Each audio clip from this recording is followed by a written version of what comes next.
अहं संस्कृतपुत्री ईशा शुक्लः अद्य अत्र उपस्थित सर्वे ब्राह्मणजनानां महानुभावानां च चरणौ प्रणमामि। अहं प्रथमवार अद्य परशुरामधाम लिम्बडि मध्ये आगतवती। अत्रस्य भव्यं दिव्यं च वातावरणे अतीव आनन्दस्य अनुभवं करोमि।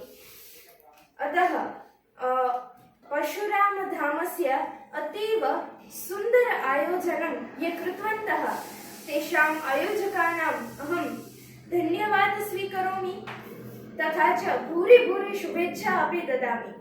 भवन्तः सर्वे एतादृशाः ब्राह्मणसमाजस्य हिन्दुसमाजस्य भारतस्य च उत्थानाय जागृत्याः च कार्यक्रमाः आयोजनाः अपि कुर्वन्तु इति भगवान् द्वारिकाधीशस्य चरणौ प्रार्थना।